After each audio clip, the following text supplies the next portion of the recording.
তো সকাল বেলাতে আপনি কোথায় রওনা দিয়েছেন গো আব্বু? ইমাম মুসলিম বিন আকিল রাদিয়াল্লাহু তাআলা আনহু বলছেন, বেটা রে, ওরে বেটা, আমি তোদের আব্বা জান, আমি যাব কুফা দেশে, ইরাক দেশে, দামেস্কে, আমি ওই দেশে চলে যাব। ছেলে দুটা বলছে, আব্বু গো, দুনিয়ার জমিনে আমাদের মা জননী নাই, আব্বু গো, কার কাছে আমাদেরকে রেখে যাচ্ছ গো আব্বু? ইমাম মুসলিম বলছেন, বেটা,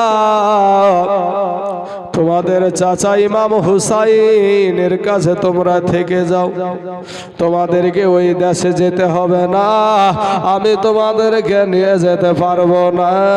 বলে, আব্বু গো, না না, আমাদের দুনিয়ার জমিনে আমাদের মা বেঁচে নাই গো আব্বু। আব্বু গো, ছোট্ট কালে যাদের মা মারা যায় তাদের মতন দুঃখ কারণ বাল্যকালে মা বাপ যারে মহারে রে, তার মতন দুঃখী নাই রে জগতে। বাল্যকালে মা বাপ যায় রে মহারে রে, তার মতন দুঃখী নাই রে জগতে। বাবারা, আমার পর্দার আড়ালের মা খালারা গো, দিলখানায় নরম করে দিবেন গো মা। একটা ফোঁটা পানি যদি আজকে ইমাম বংশের জন্য যদি পড়ে যায়, ওই পানিটা কাল কিয়ামতের মাঠে নাজাতের কান্ডারি হয়ে যাবে। জোরে বলেন সুবহানাল্লাহ। এ বাবা, আমি অসুস্থ অবস্থায় আপনাদেরকে একটু কিছু বলার চেষ্টা করছি গো আব্বা জান। ও আমার কালেমার ভাইয়েরা, আপনাদের পা দুখানা গায়া দেন আপনি, আমি আপনাদের পায়ে হাত দিয়ে বলি রে ভাই, আমার কোনো গৌরব নাই, আমার তো এলমিয়াত নাই রে ভাই, আমার মা বাবার দোয়া আছে, আমার শিক্ষক ওলিয়া উলিয়াদের বাবা দোয়া আছে রে বাবা, তাই এই চেয়ারখানে আমার আল্লাহ বসায় আছে। ওরে ভাই, একটু নিজেকে ছোট করে এই জায়গাতে এসে হাজির হয়ে যাও, আল্লাহর গোলাম হয়ে যাও ভাই, নবী বংশের জন্য প্রেমটা উজাড় করে দাও রে ভাই। আমার আল্লাহ তোমার অন্তরের খবর জানে, কথা ঠিক না বেঠিক? কেউ যেটা দেখে না সেটা দেখে কে? আল্লাহ। কেউ যেটা শুনে না সেটা শুনে কে? সবাই বলে আমায় ভালো, আমি জানি কি আমার মনের গোপন কথা জানে আল্লাহ জি। আলোতে আধারে নির্জনেতে কোথা কি করেছো তুমি সব জানে সে। ঠিক না ঠিক ভাই? হ্যাঁ, একটু দিলখানা নরম করে দেন। বাচ্চা দুটা বলছে, আব্বু গো, দুনিয়ার জমিনে আমাদের মা জননী বেঁচে নাই গো আব্বু। আব্বু গো, আমাদেরকে রেখে যেও না, আমাদেরকে কে খাওয়ায়া দিবে, কে পড়ায়া দিবে গো আব্বু? আব্বুকে গোসল করায়া দিবে? ইমাম মুসলিম বিন আকিল বলছে, বেটা রে, এমন দেশে আমি হুসাইনের মোহাব্বতে যাচ্ছি, এমন দেশে আমি হুসাইনকে ভালোবেসে এমন দেশে আমি যাচ্ছি যেই দেশে আমার নিজের কোনো জীবনের কোনো গ্যারেন্টি নাই রে বেটা। ওরে বেটা, তোমরা নাবালক সন্তান রে বেটা, তোমরা ওই দেশে যেও না, আমি তোমাদেরকে বিপদে ফেলাইতে চাই না। এবার বাবা, ইমাম বংশের মানুষ, নবী বংশের মানুষ রে বাবা, মা ফাতেমার ঘরের সন্তান ইমাম মুসলিম বিন আকিলের দুই সন্তান বলছেন, খয়রিহি ওয়া শাররিহি মিনাল্লাহি তাআলা ওয়াল বাসি বাদাল মাউত। গো আব্বু, ভালো মন্দ যা কিছু হয় আল্লাহর তরফ থেকে হয় গো আব্বু। আব্বু আব্বু গো আমাদেরকে ফেলে রেখে যেও না।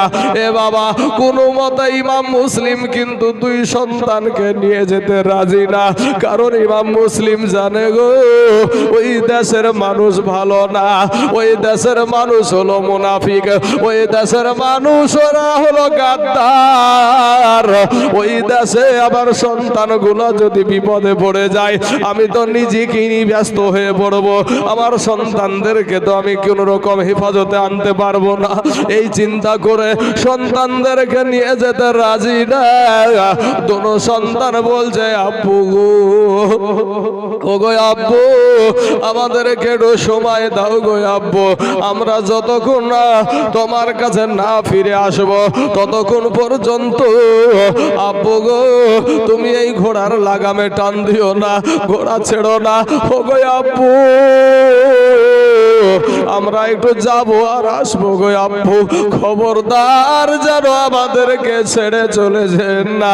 একটা দৌড় দিয়ে দোনো ভাই বাবা একটা দৌড় দিয়ে আপনার কোথায় যাবে ওই দোনো ছেলে জানে আমার আব্বু সবার কথাও অমান্য করতে পারে কিন্তু একজনের কথাও অমান্য করতে পারবে না, একজনের কথা কিন্তু অমান্য করতে পারবে না। সেটা হইল আমার মা ফাতেমার সন্তান শেরে খোদা আলী রাদিয়াল্লাহু তাআলা আনহুর বেটা ইমাম হুসাইন রাদিয়াল্লাহু তাআলা আনহুর কথা অমান্য করতে পারবে না। দুই সন্তান বাবা একটা দৌড় দিয়ে গিয়া ইমাম হুসাইনকে ডাক দিয়া বলে চাচা গো, ওগো চাচা দুনিয়ার জমিনে আমাদের মা জননী দুনিয়াতে বেঁচে নাই, আমাদের দেখার কেউ নাই। ওগো চাচা আমার আব্বু আজকে কুফা দেশে চলে যাচ্ছে গো আব্বু। চাচা গো আমি আপনার কাছে কিছু চাই না, আমরা দোনো ভাই শুধু একটা বার অর্ডার করেন আর আমার আব্বাকে বলে দেন আমার আব্বা যেন আমাদের দোনো ভাইকে সঙ্গে নিয়ে যায়। বলে বাবা রে ওই দেশটা ভালো দেশ না রে বাবা, ওই দেশে তোমার আব্বার জীবনের কোনো গ্যারান্টি নাই। অমনি বলে উঠলো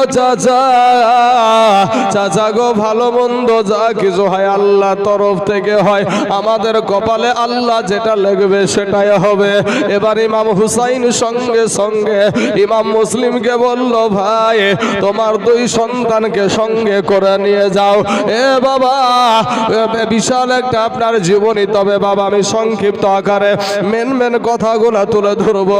এই দুই সন্তান বাবা গো আমি জানি না অত দূর পৌঁছাতে পারবো কিনা, কিন্তু বাবা এই দুই সন্তানকেও কিন্তু মুসলমানেরা ছেড়েছিল না, শহীদ করে দিয়েছিল।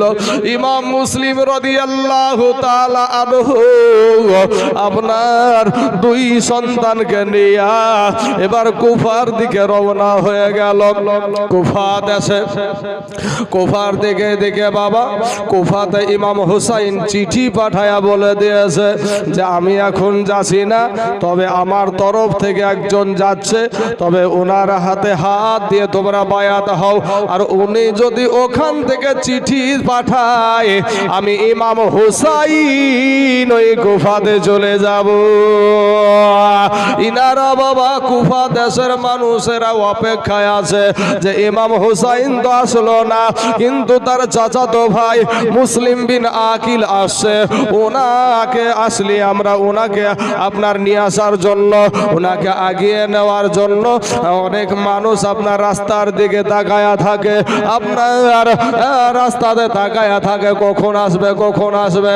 একটা সময় দেখা গেল মরুভূমির বালি উড়ায়া দিয়া ইমাম মুসলিম বাবা কুফা দেশে চলে আসলো রে বাবা। দুঃখের বয়ান শুরু হলো।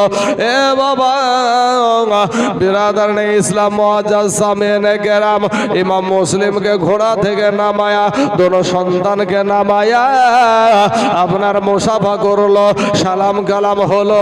হওয়ার পরে একটা জায়গাতে থাকার তো একটা ব্যবস্থা লাগবে।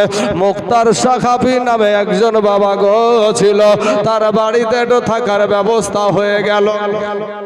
এই ইমাম মুসলিমকে পাইয়া রে বাবা খাকে কারবালা কিতাবে লেখছে বাবা, কোন কিতাবে আছে 12,000 আর খাকে কারবালা কিতাবে লেখছে বাবা 40,000 মানুষ তার হাতে হাত দিয়া বায়াত হয়েছে। জোরে বলেন সুবহানাল্লাহ।